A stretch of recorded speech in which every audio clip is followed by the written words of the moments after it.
Remember that thoughts that may be going through your head don't matter that much as you sit here.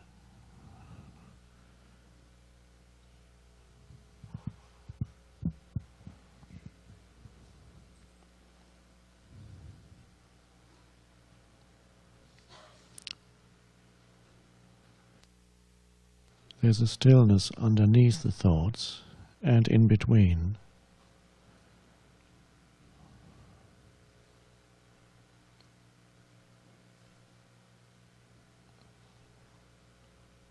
From the point of view of thought, that is nothing.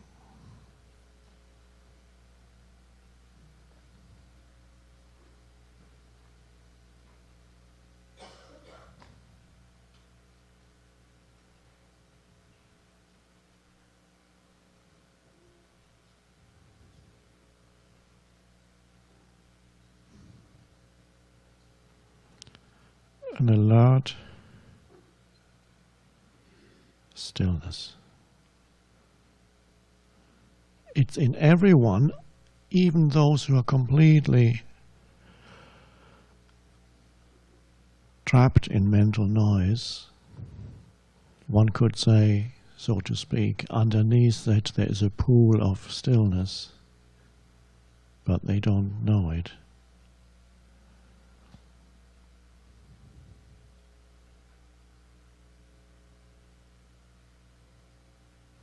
And that stillness, as it arises, when the screen of thought loses its density, then from underneath thought stillness arises. And the arising stillness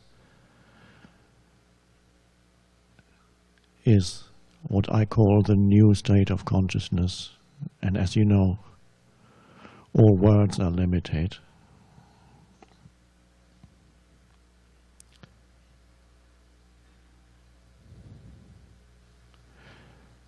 And the reason why we are here is to allow that to happen. And in many of you, even before you came here, that arising was already happening.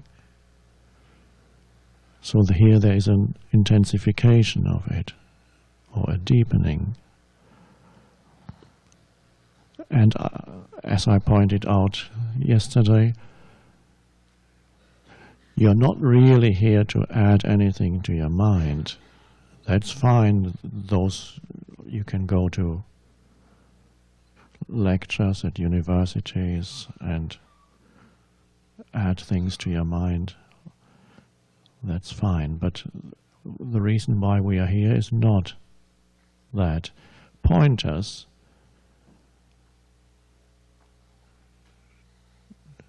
the words are not there as added baggage to your mind, but they are simply pointers beyond that, helpful pointers. So we are here for the arising of presence.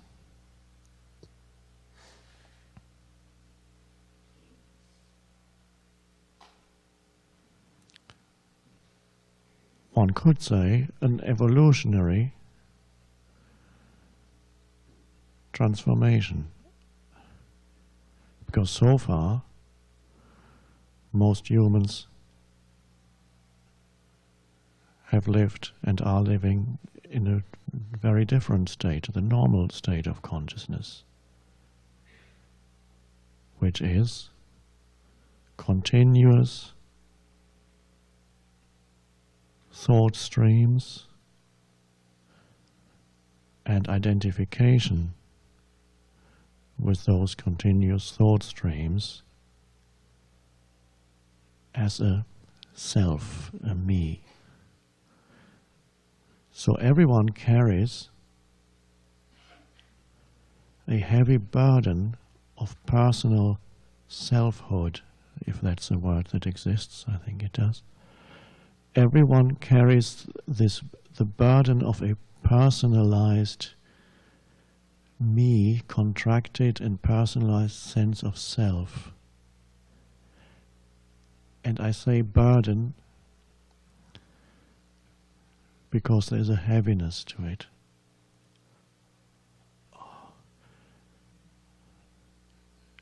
And as you go through life, you feel this heaviness, and people perceive it as the heaviness of living. Another day, and more stuff happening. I had another problem. What's the point of it all? The last straw, that's the last thing that I needed.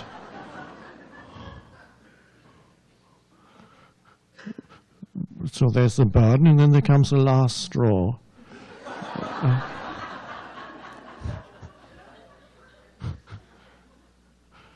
And it probably won't be the last.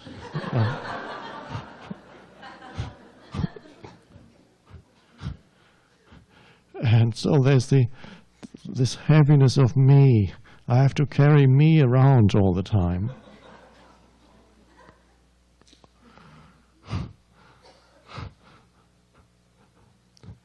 And if that weren't enough,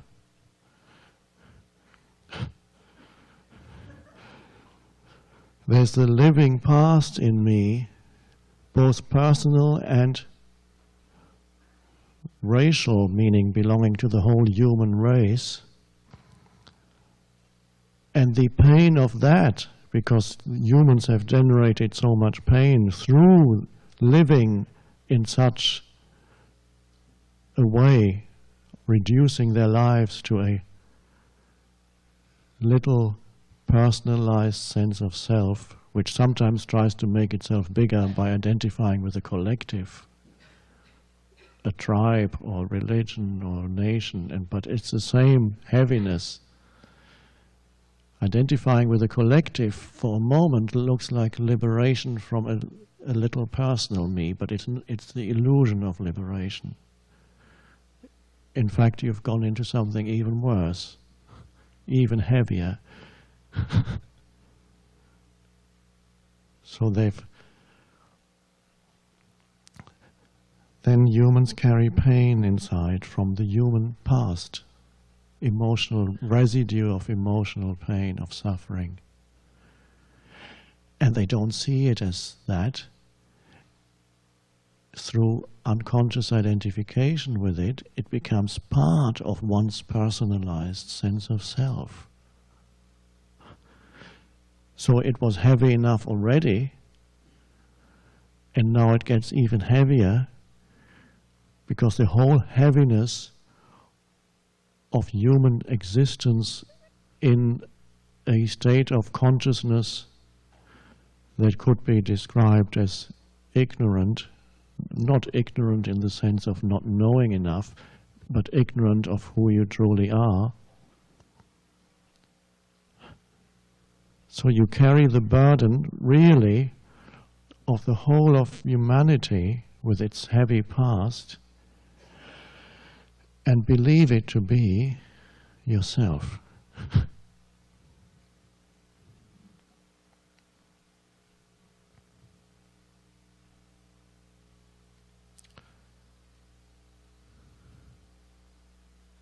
And then you interpret whatever is happening around you through that.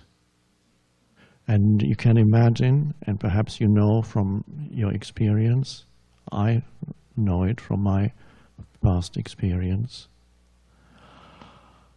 how distorted everything gets when you interpret the world around you through the heaviness of a painful, often, more often than not, painful, personalized sense of self, of me. And then you see all those situations out there and all those people out there that seem to have been put there by some demon to make my life painful. That's the interpretation. And that's what it looks like. That's what the world looks like from that point of view, ultimately illusory viewpoint, perspective. And then you begin to fight against situations and people because you perceive them as your enemies.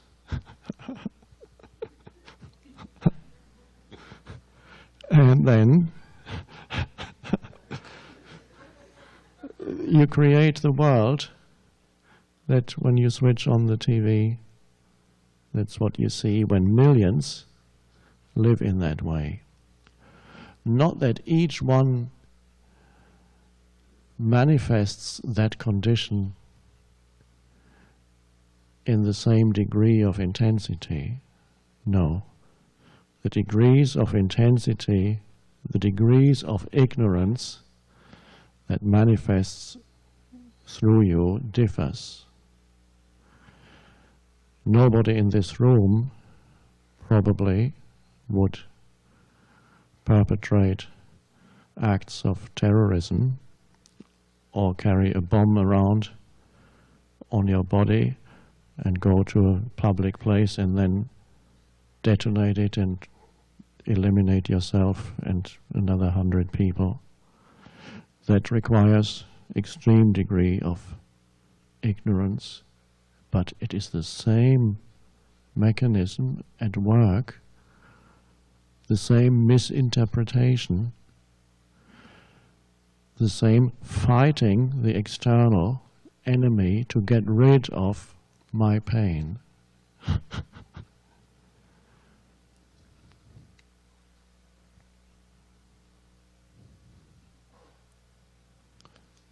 So that's the human condition. And again, the human condition is not a personal problem of yours. It is the human condition. Now, that personal sense of selfhood sometimes dissolves in the face of extreme danger. We talked a little bit about it yesterday. It can dissolve in the face of imminent death sometimes. It can also dissolve when there's intense suffering, which of course is generated by that itself. So the redemptive factor about the whole sad story is that the very suffering that it generates for yourself and others ultimately wakes you up too, because you can't stand it anymore. So there is a self-destruct mechanism built into the illusion by the grace of God.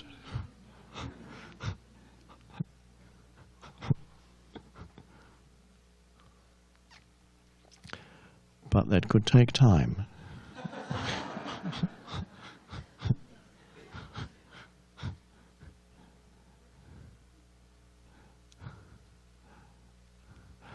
Unless you run out of time.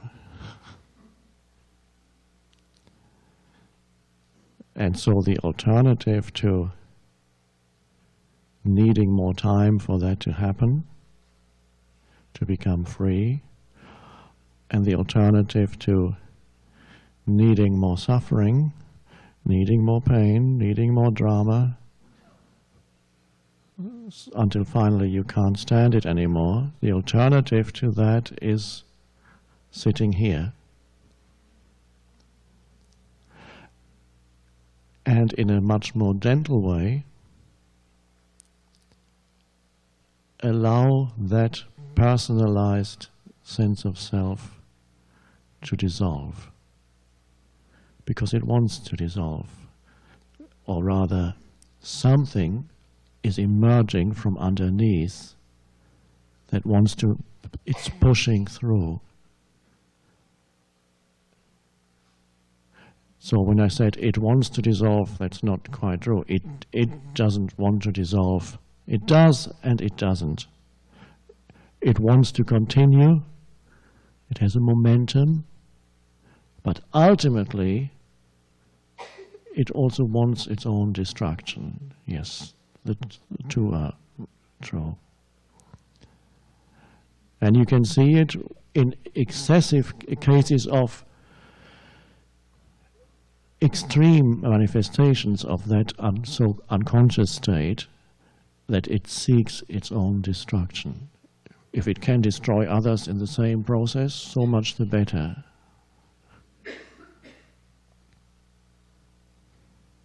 We can see it reflected in the events of past week.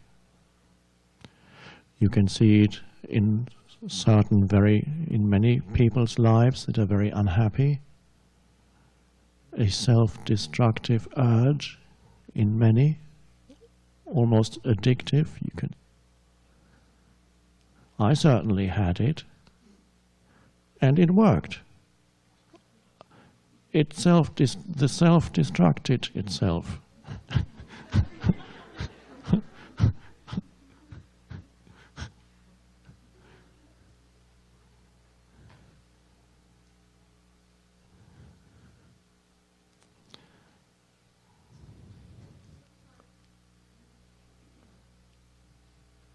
Now you may have, this is a gentle way of the arising of presence.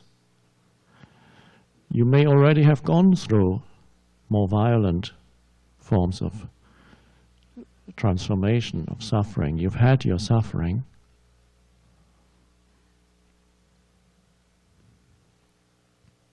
And perhaps that's cracked you open. There was the screen of mind and of thought streams, and the density of pain body and identification with all that of me, a dense, heavy personal selfhood, and then perhaps for quite a few of you, something happened either to you or in your surroundings, to someone very close, and it cracked open that density.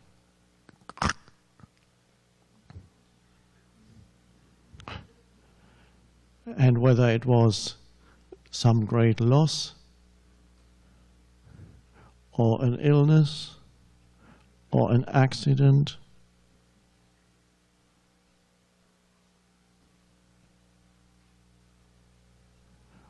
or suffering or death of someone very close to you, the crack appeared.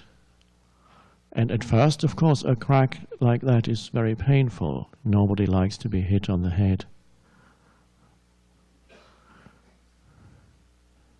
And then you begin to realize the enormous grace that is suddenly in your life and that came into your life because of that.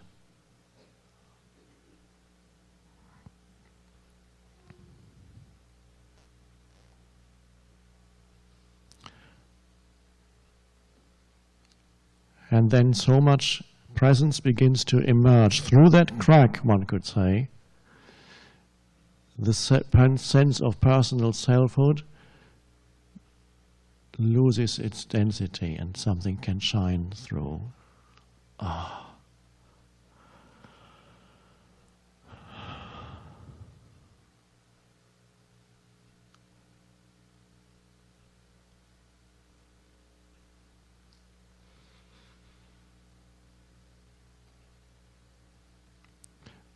And with that comes a depth, because you have no depth. You have depth, but you don't know it when there is only that screen.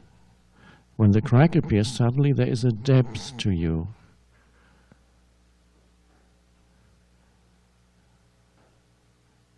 Somebody that I watched on television the other day talking about the disaster of last week actually said, the writer, she said she perceived through the suffering, there was a deepening, a shift from type A personality and a deepening in the collective psyche of this country. And that may be the case because all these things apply whether on the personal or collective level.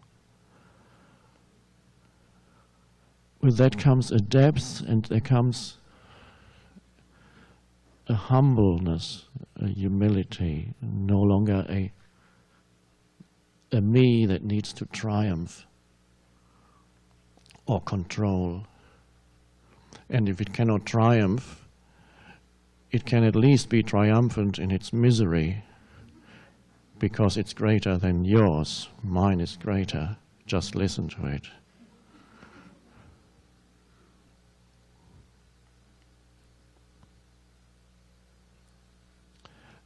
And then a point is reached, and many of you, most of you, perhaps all of you, have reached the point where there's already presence arising. Not continuously, it can get covered up again occasionally, yes. A personal sense of self can return even during our retreat.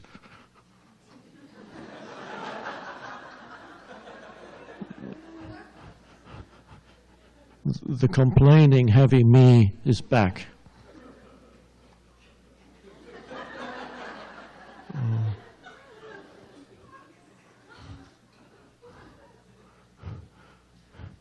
It may happen to you.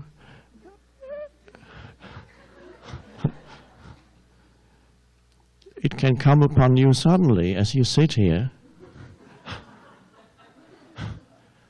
And you may have to run out of the room.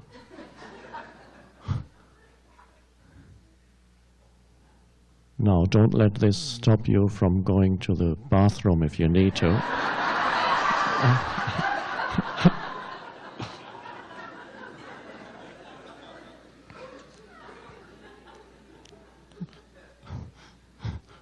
What are they going to think of me?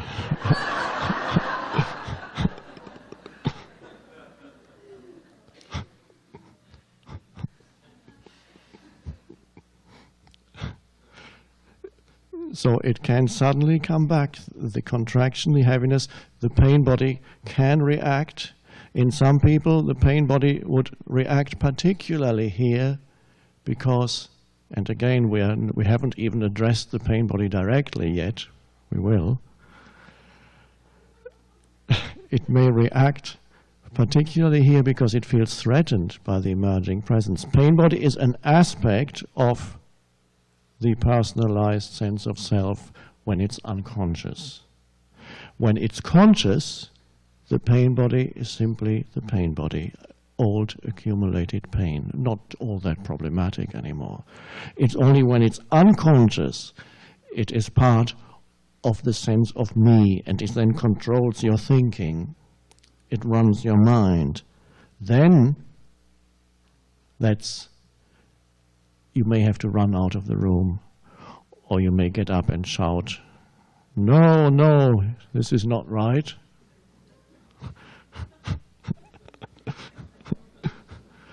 Or it may shut off. You're not hearing anymore.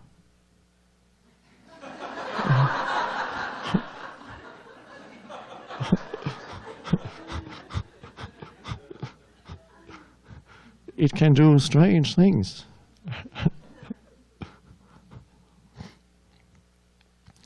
And so, since pain body, except in very rare cases, cannot be dissolved all at once, but it can be seen now for what it is, so when it arises, all is necessary is for you to recognize it so that it doesn't become part of the heavy personalized me that is reactive and then interprets everything through that.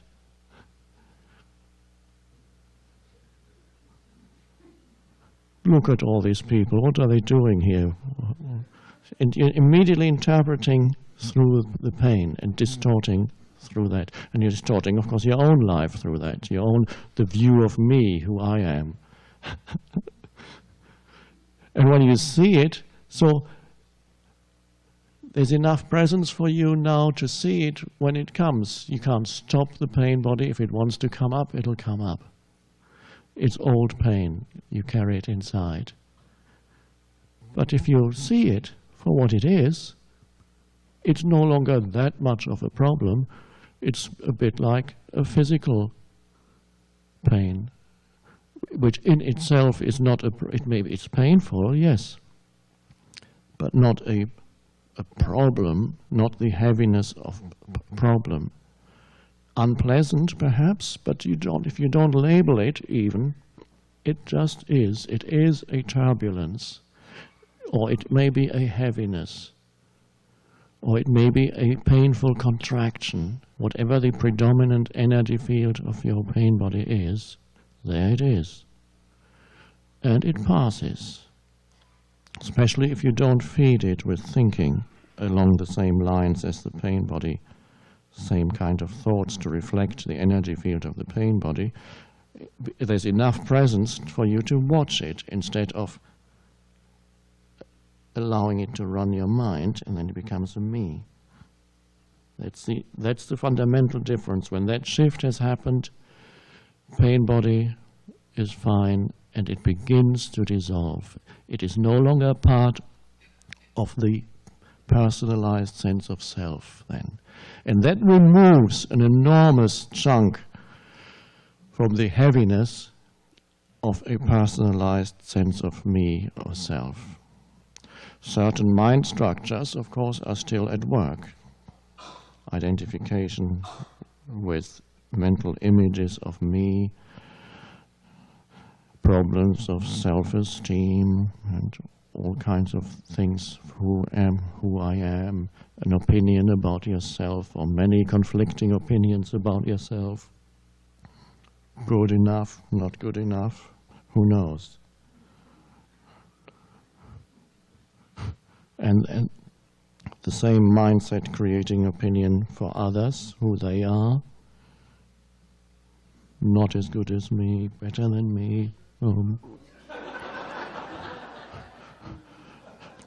A possible threat to my sense of self, I need to defend, or maybe I can incorporate them into me, my sense of self, that I could be bigger with that.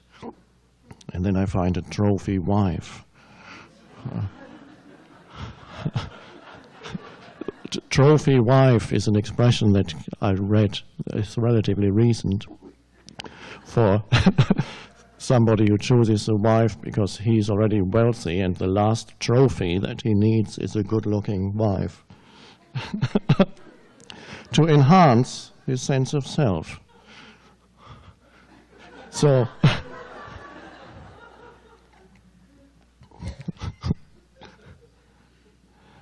self-esteem, of course, part of the sense of self. Now, I've already removed, we said, the pain body is already, when you are aware of pain body as it arises, a lot of the heaviness is already gone. What remains still is the mind structures, and again, you need to see those when they operate. Recognize them for what they are. If you have problems with self-esteem, it's opinions, viewpoints, images in your mind of me, of who I am, me, as not good enough, not as good as, better than, and that varies. Some of the Eastern teachers, when they come to the West, the Western mind is very developed. Even the East has ego too, but the Western mind is even more developed. And I read recently the Dalai Lama, when he first started doing some teachings in the West, when he was quite many years ago. He was with a small group of Western students, and somebody mentioned self-esteem, problem with self-esteem, and he said, "What's that?" And it was explained to him, and then he went from one person to another and asked them. Lack of self-esteem was explained to him, and then he went from one person to the next and asked them, "Do you have that?" Lack of self-esteem, and most people said, "Yes, I have that." Oh.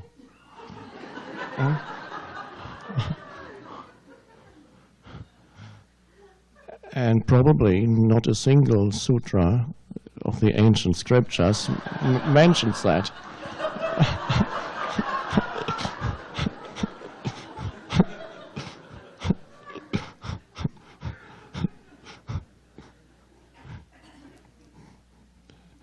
Because when those scriptures were written, the mind wasn't as advanced yet as it is now.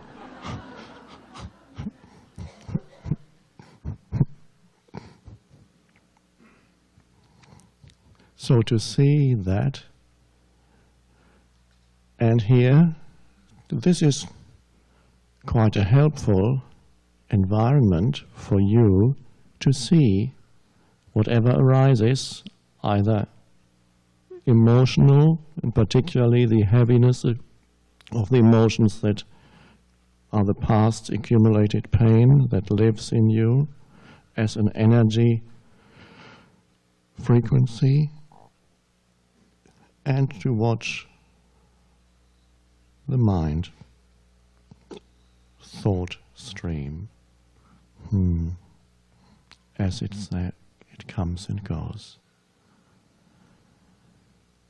And the more that the watcher arises, the more the sense of who you are, sense of identity, sense of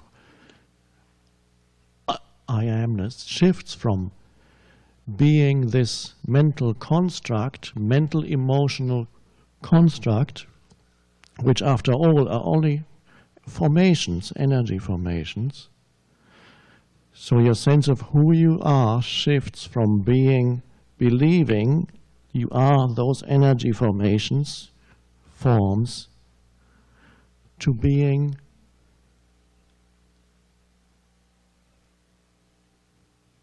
the observing presence, that which sees all that.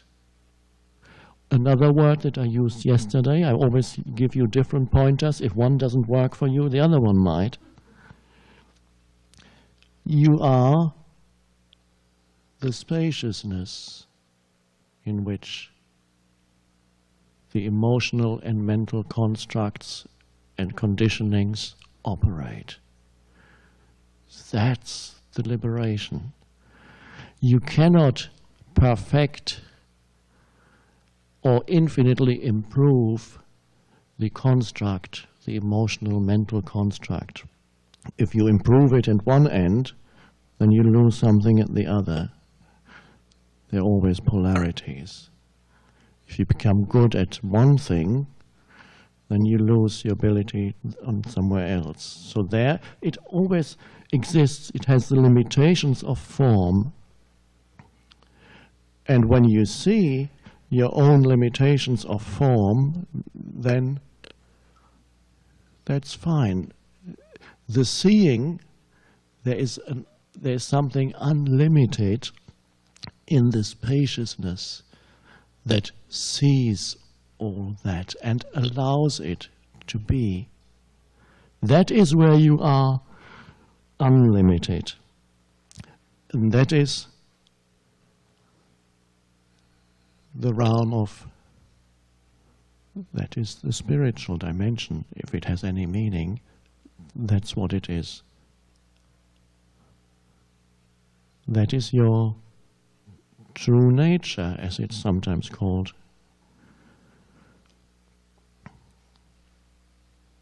Beyond form. And it arises simply through the arising of the witnessing presence that allows whatever is there at this moment to be.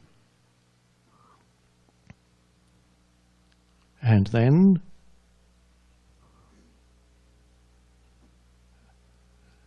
you may become aware sometimes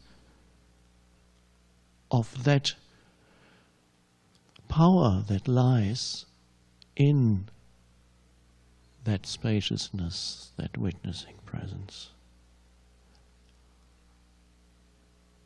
And as it arises more in you, through you,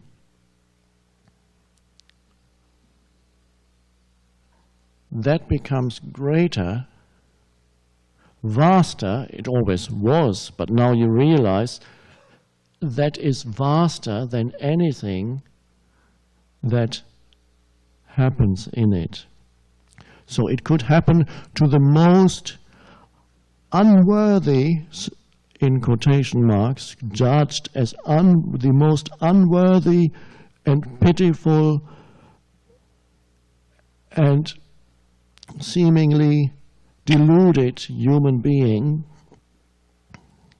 who had a life of sordid events. It could and has happened, can happen.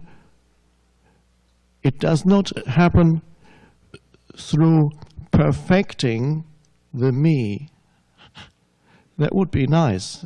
Everything would be neat and tidy, and we could say we can now embark on a course like a university course where you have 101 and then you start from there. The mind likes that because it's neat and tidy. And you can finally graduate up to enlightenment.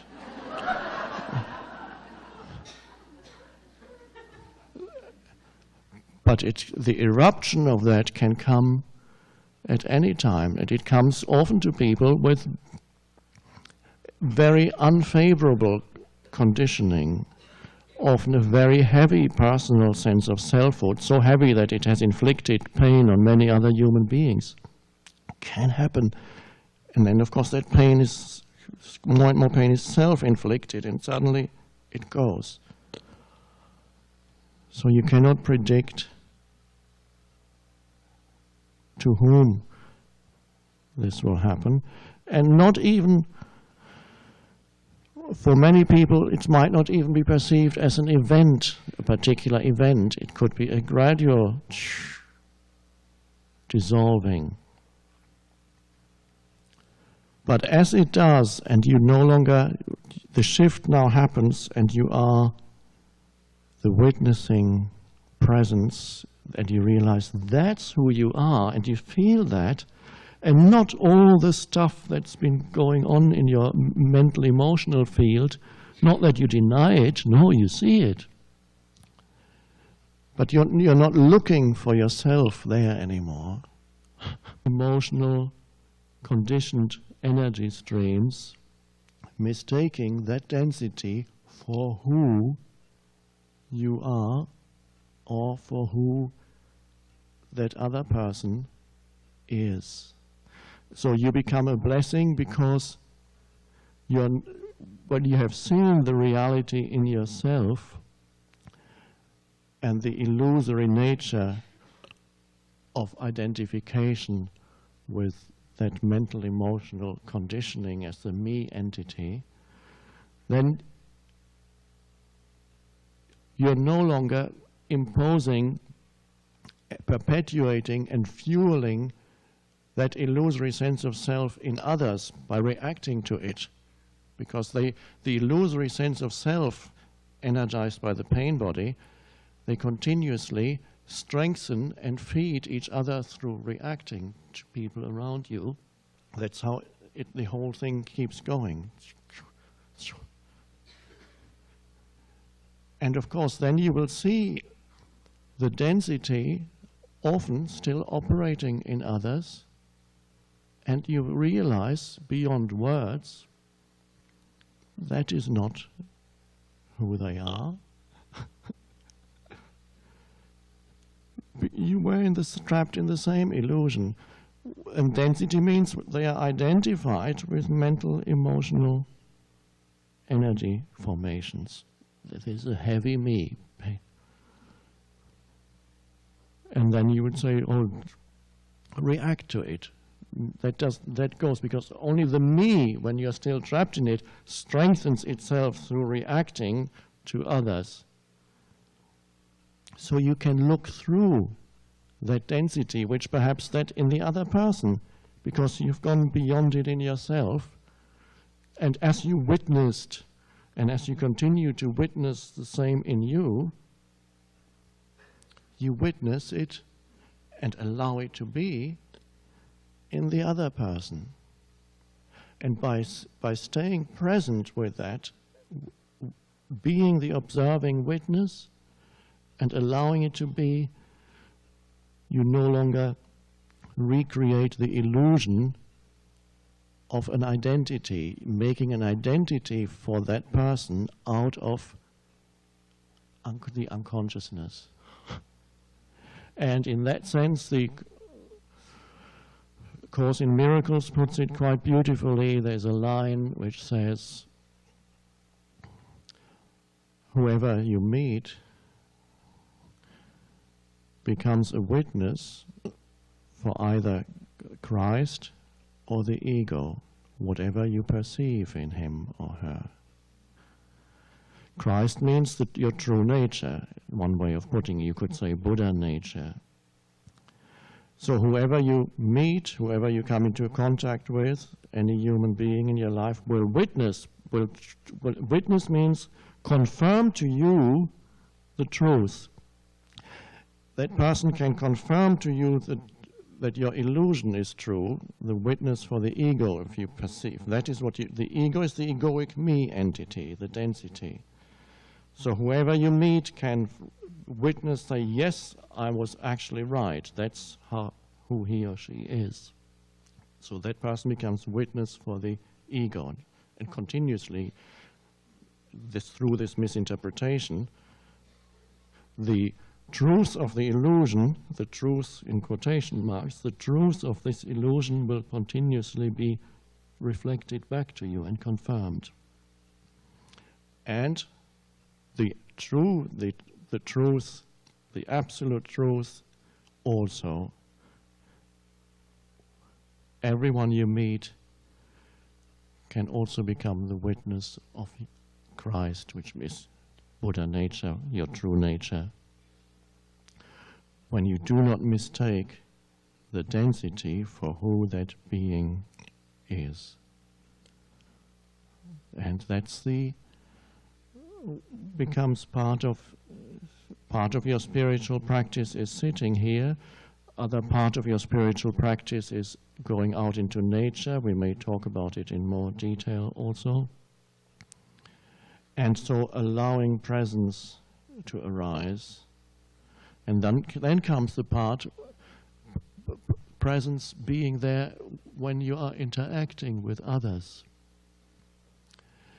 That only works if a certain level of presence has already been reached in you. Otherwise, the moment you start interacting with others, you will get drawn back into identification with mental, emotional sense of self. Presence would not, unless a certain level of presence has been reached, presence cannot sustain itself when it is around heavy mental, emotional energy fields called people.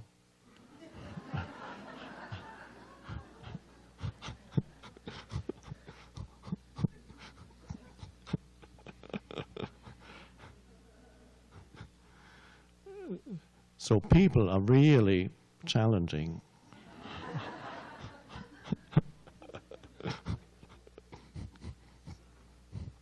Wouldn't it be easy if it weren't for other people?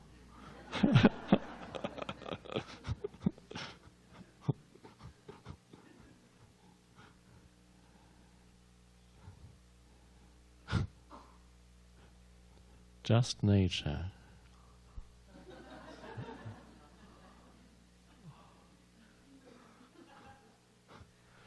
And there are some people, also spiritual people, so to speak, who avoid interaction, because it always, sooner or later, leads to problems.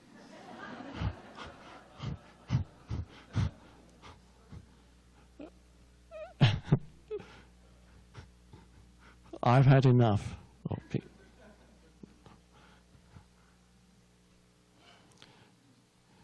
But that's the very ground where you're being tested. And you can find out for yourself your degree of presence, not in any judgmental way, but it'll become so clear when you're with people. And when you're being challenged, and of course most challenges will come through other people. That's how it happens. You may get challenged occasionally through a natural disaster, but that's relatively rare. You may live next to a volcano and get challenged by an eruption, but it's rare.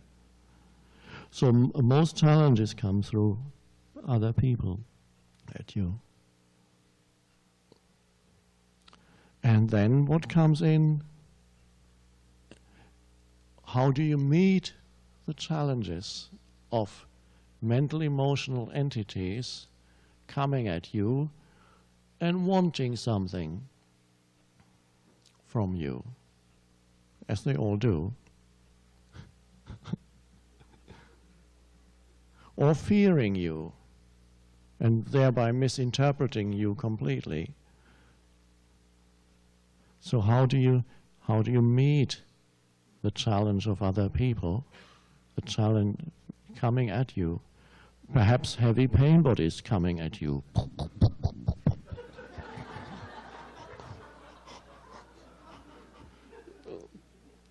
Like a steam train.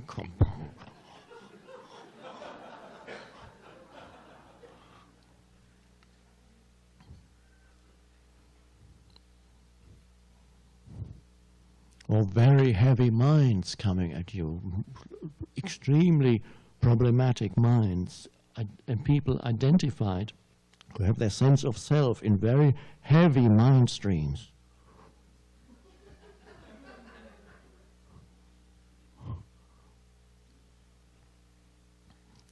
After I saw the film called Titanic, there was a scene where they show in the bowels of the ship the steam engines at work, and they're enormous engines. That's before it goes down, of course. And they're... And occasionally when I meet people who are very identified with mind,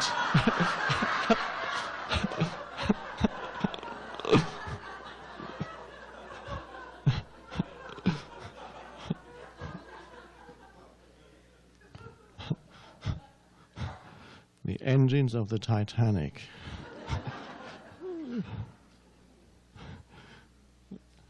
And you know what happened to that. But quite impressive too. Quite.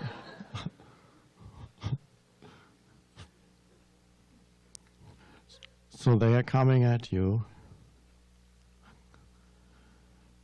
And then what can happen is either you meet it through presence and spaciousness of presence, the alertness of presence, the openness of presence, and it comes there. Or you meet it through the reaction of the little me. It reacts, and immediately you're drawn to the same frequency as that. And that entity that's coming at you wants that. It's not even an entity, it's an energy field that's coming at you, wants you to contribute to its own vibrational frequency. So it'll do, it's all unconscious, of course. There's not the person coming at you doesn't say, I want to see how much pain I can get back from that person. They believe that they are right and you are wrong, or whatever they believe, or that you did something to them, and so on. But there it is, so you can meet it. Presence, openness, which is non-reaction. And that requires considerable degree of presence. Or you fall back into a little reactive me, and you shout something back. Me? I did that? You did that to me. I didn't do that to you. And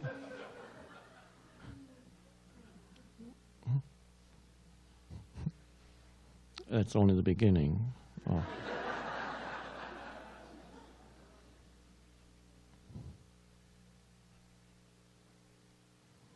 So even when that comes at you, not mistake it for who that is. That is not the reality of that person.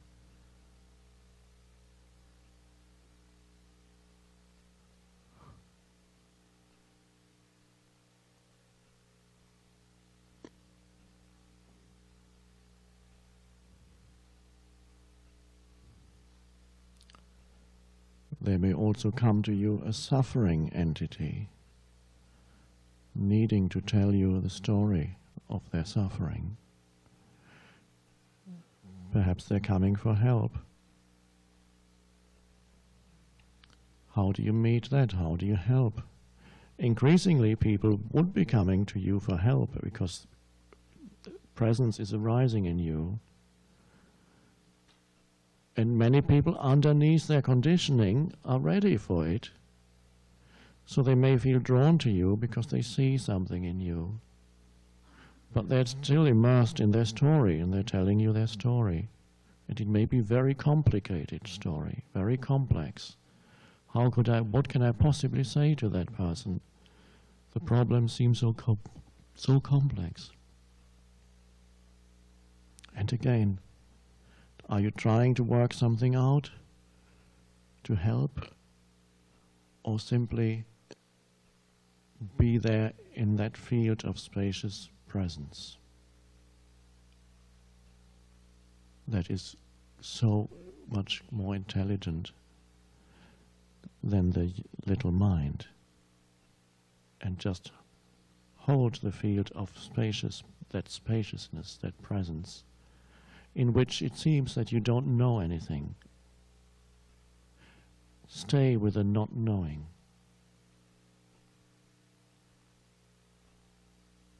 And there's the alertness of that state.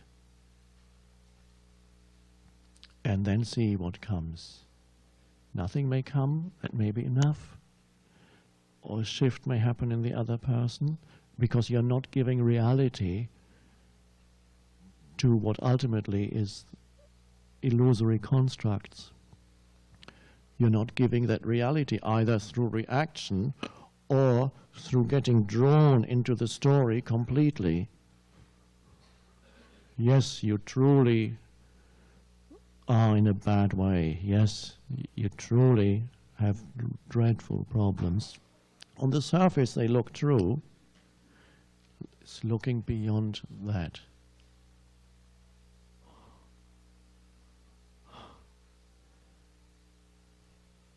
Before your presence can be sustained in human interaction, go out into nature. Easier. And out in nature, you have a choice now. You can meet the tree, you can perceive the tree through mental noise, in which case you hardly really perceive it, because immediately there is the mental concepts, or you can perceive the tree through stillness or presence. That is much easier than a human being to start with, because the tree exists in stillness itself. It's growing in stillness. It's even if you stay with a tree or a flower, see how still it is. But it's alive. It has its own intelligence, considerable intelligence. That beauty, only an aspect of the one intelligence, of course, manifesting as this form, but it's so still, it's even surrounded by stillness. it has no problems. That's why it's easier to be with a tree initially than to be with a human being.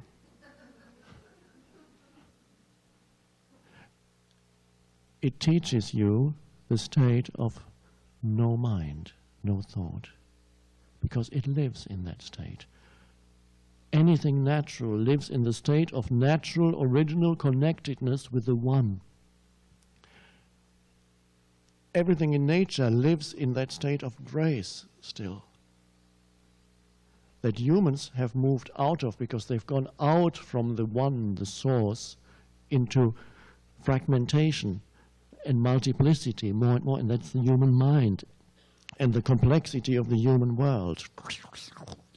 Lost touch with the original oneness, innocence, grace, beauty. It's still there, but where? And so everything in nature can teach you the state of grace. If you can be with it truly. Now, I'm not with it when you perceive the tree through mental noise that says something about it or labels it in one way or another, has thoughts around it. You're relating to your thoughts, not the tree. So it teaches that state of no mind. But for you, the state of no mind, when you re-enter it after losing it for so many thousands of years, you do not return to that level of pre-mind, so to speak, that the tree lives in, the state of original grace. You return to it. It is a state of rising above thought, and all language has limitations. So it's just a pointer. Humans are rising now above thought into the state of no mind, which has certain essential similarities with the state of original connectedness that natural things and animals still live in. And yet there is an added depth and an added knowing to it when humans return to that state after having moved through the ignorance of mental being identified with mind totally. It was a necessary stage, it seems, in human development, this egoic stage of growth. It's coming to an end, and it's critical because it cannot survive in this form, that state of consciousness. The egoic state of consciousness cannot survive now. The planet cannot survive with that. So we return, and yet it's more than a return. In the state of having gone beyond thought, thought can still operate when needed. It's not that you forget everything. Thought still operates and operates beautifully, but no longer a self-seeking thought. Thought becomes free of a sense of self. Your sense of self is far vaster. It is the stillness around thought, and for thought only is a small aspect that operates in there when it's needed. And thought can be very powerful and creative when you need to create something, but not as a separate me that needs something. Creating because you are part of the totality, and the totality wants to create something through you. And then thought may be extremely powerful when applied, and you want to create something, not because the little me needs it for its satisfaction, but because the totality moves through you. And it is then when humans will become able to manifest, to use a New Age expression, to manifest from within in ways that would now seem miraculous, because now, if they were able to do that now, they would create even greater havoc than they are doing already. Imagine little egos manifesting what they want. If people, to some extent, they are manifesting, of course, the external world, but manifesting in a more direct way. So if you needed something, it will immediately be there. It would be dreadful. but when humans become free of the illusory sense of self, and then power moves in also to manifest, but not as a separate me that needs something, as part of the whole, the totality, the one. So in that sense, thought of the mind can be a powerful way of manifesting something, but it won't be powerful until it becomes free of selfhood, free of the illusory sense of self in there. And so, then also it loses its problematic quality. The mind is no longer heavily problematic. So that happens. I rarely talk about those things because they happen naturally by themselves. Usually all I address is what is needed, pointers that are needed to become free of that. The rest happens. So no longer we are moving beyond being thought-based, mind-based entities. Beyond. And so but everything in nature can remind you of the state of connectedness. But when you encounter that state, it is the same and yet not the same as the state of grace in which nature exists. It is deeper. There's a deep knowing to it. But use anything in nature and be with it. Anything can be a teacher. If you just stay with it for a while, it could be a flower, a little plant, a tree, it could be a river. Just be with it for a while and watch it.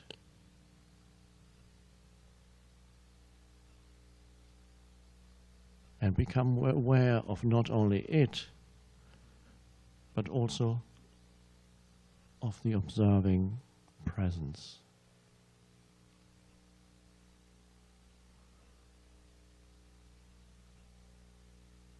So nature is the teacher of stillness.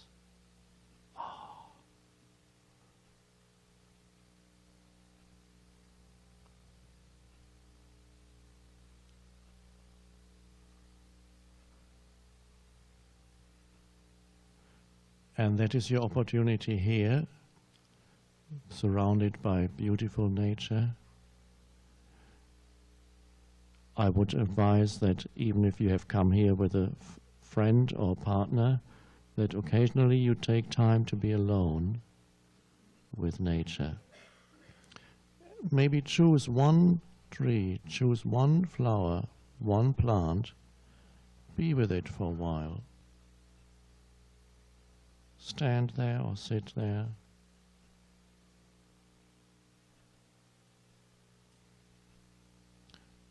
And sense the stillness that is there. And then all labels go. A tree is far more than a tree. Every label reduces it immediately, as if you knew what is there. Every mental label gives you the illusion of knowledge. You don't know what that is. How could you know? It's a mystery, and it will remain a mystery. It is a beautiful being. The surface, it looks like a tree, perceived through the senses, but it is a mystery. Everything is a mystery, and it's only mental labels give you the illusion that you know. The moment you say, oh, that's a tree, what do you know? Nothing. It's just sounds coming out of your mouth.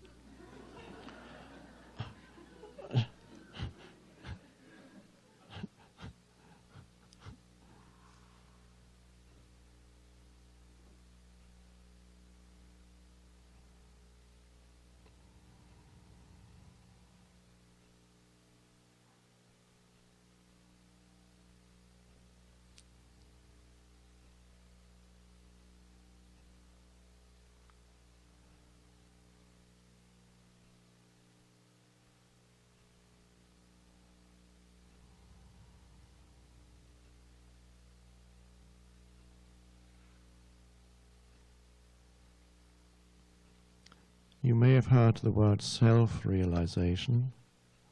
another pointer. And that can easily be mistaken by the mind for knowing a great deal about yourself.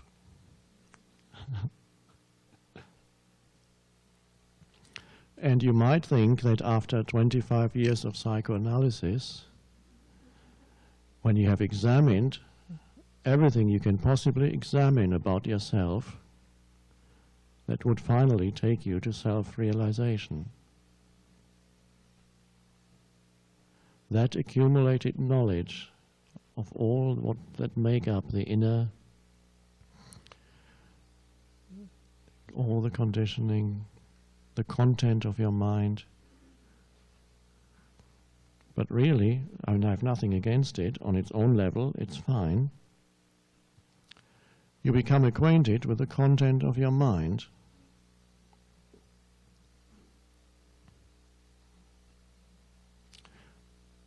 And self-realization doesn't mean that you know a great deal about yourself.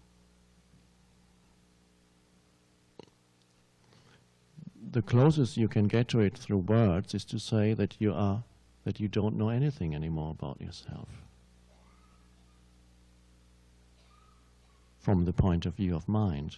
Of course, you still have some knowledge when it's needed, but really there's a space of not knowing.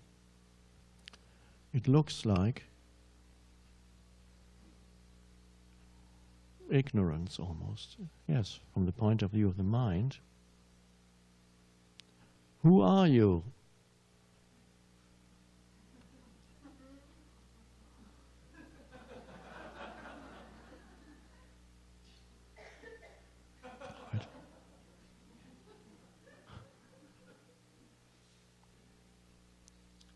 I don't know.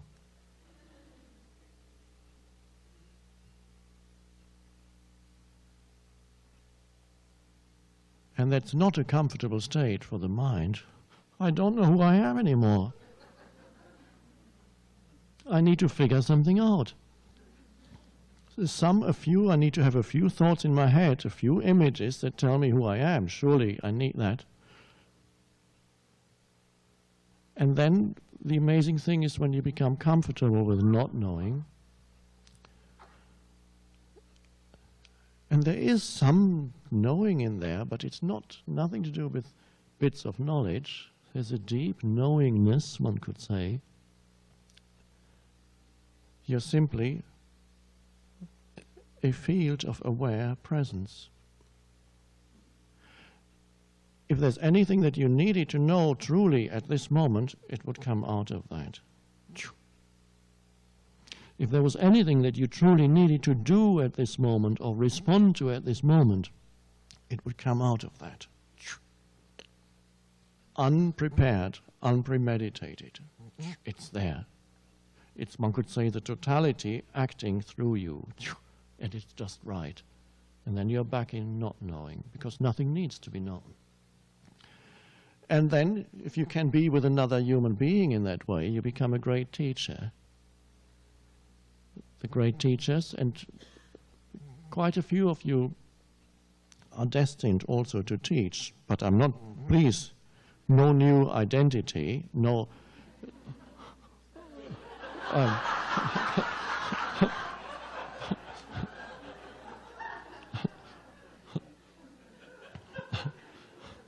I'm considering a career change.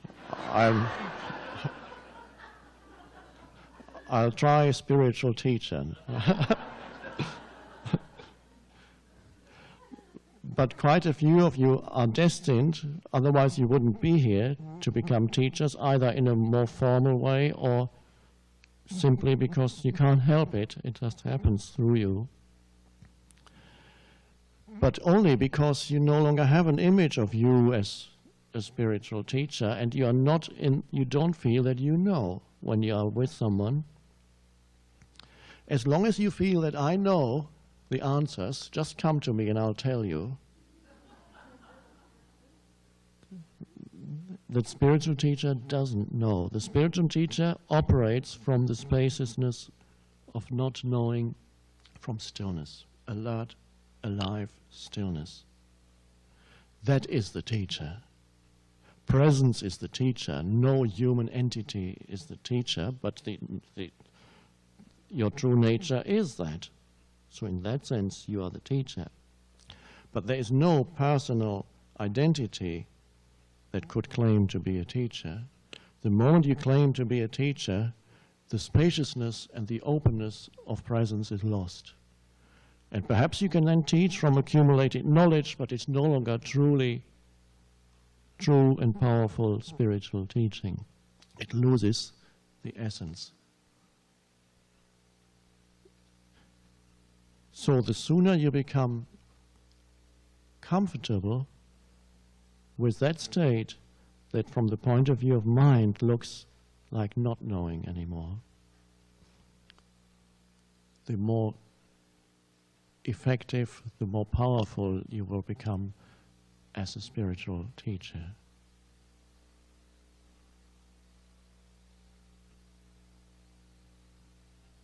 The strange thing, just a little comment,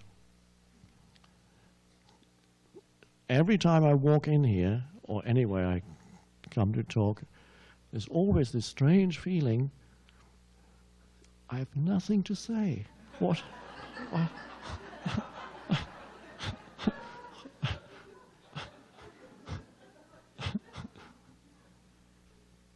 The first, when I started doing this kind of teaching, a few times the mind came, because there's still, of course there's a mind, but it's not, it doesn't have a lot of power. It's just occasionally comes in with a thought. What am I going to say? I've said it all. And then, oh, it's fine not to know what to say. It's actually quite beautiful.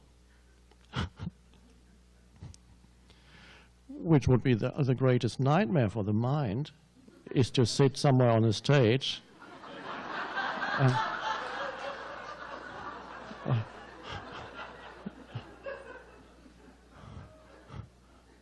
and quite a few people have had this nightmare. I've forgotten my lines.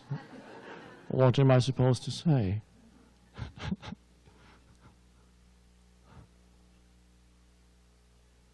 So you begin by being comfortable with not knowing in front of a tree.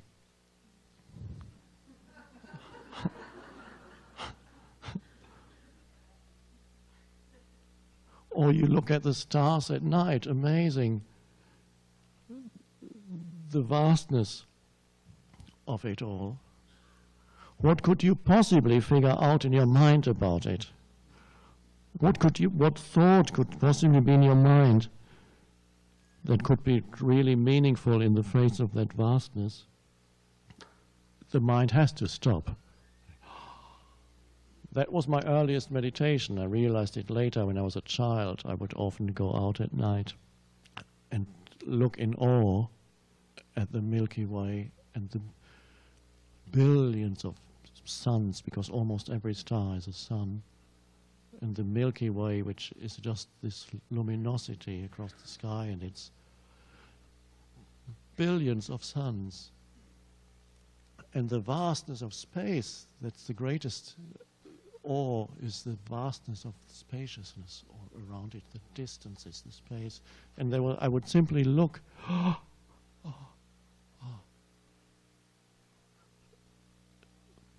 Many years later, I realized, oh, that's meditation.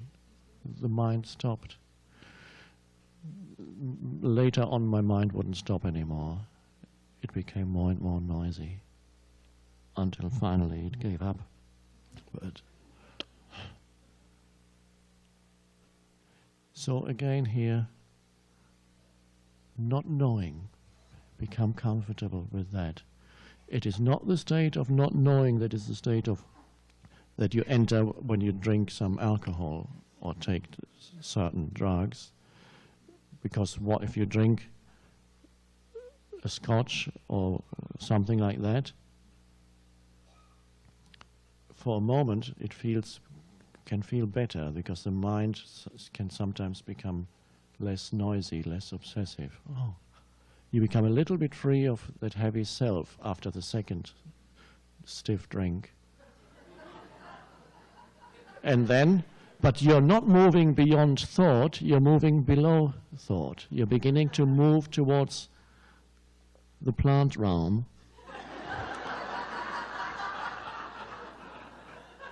Which is beautiful for plants. And so you drink a bit more, and finally it goes, and you've lost consciousness totally.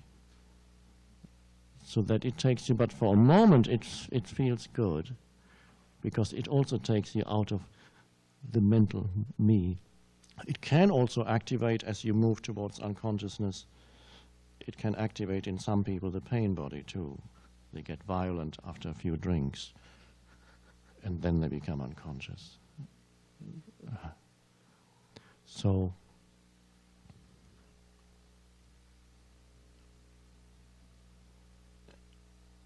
not knowing, that's not the not knowing that we talk about. There is an alertness to that not knowing. And you not know with your whole body. There's an alertness throughout your being. And there's even an alertness, it seems, after a while, around you. And that alertness is still, but alive. And that is pure intelligence, pure awareness, pure consciousness, before it becomes a thought, before it becomes something. The ground.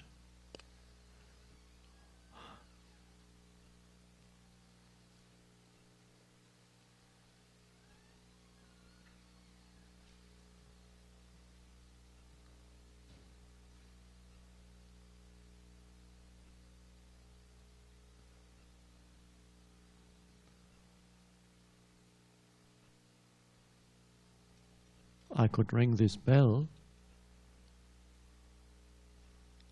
and the sound of this bell is perceived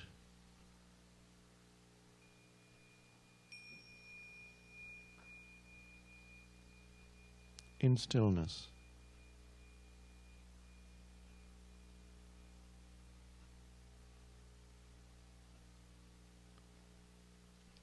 After the sound subsides, there's stillness, relative stillness, not total, but it doesn't matter.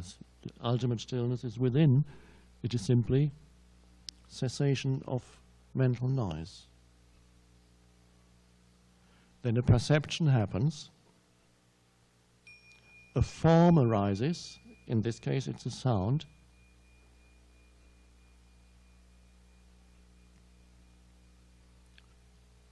and then the form dies, as every form dies sooner or later.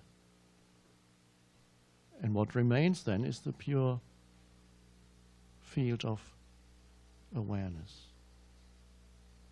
Then another sound arises in the awareness by voice,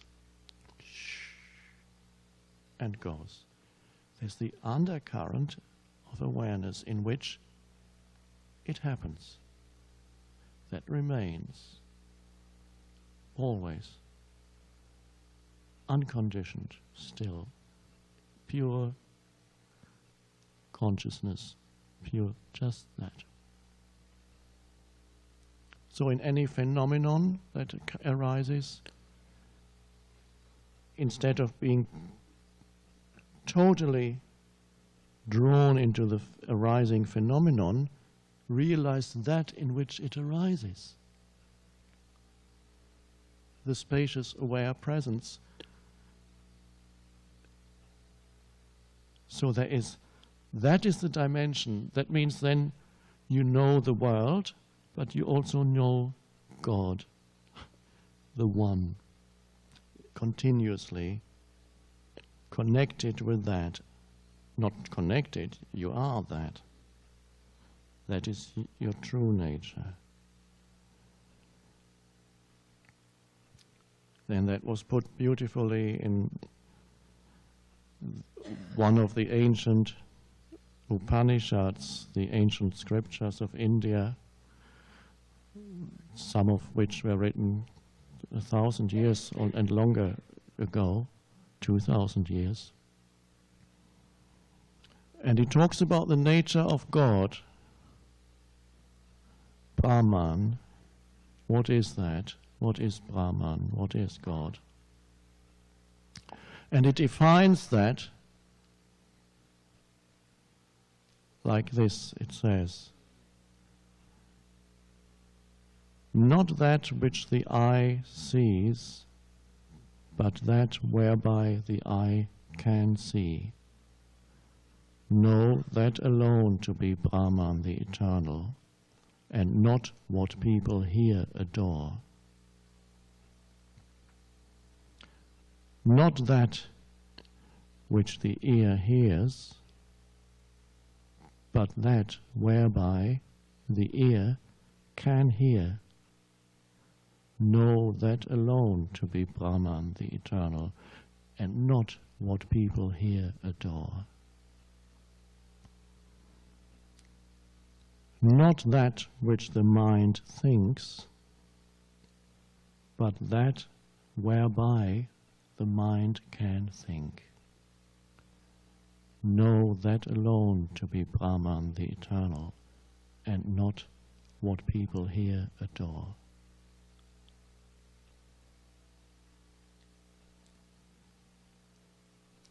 So there is the truth, the closest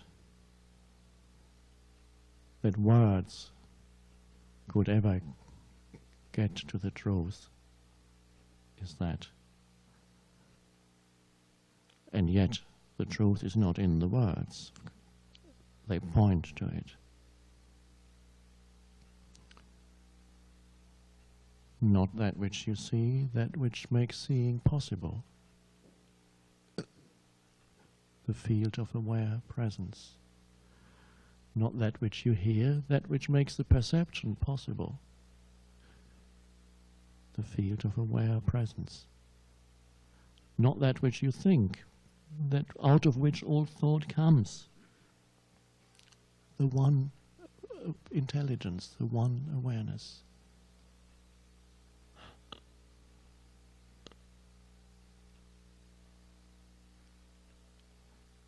And knowing it, not in a dualistic sense, but knowing it as yourself, your essence.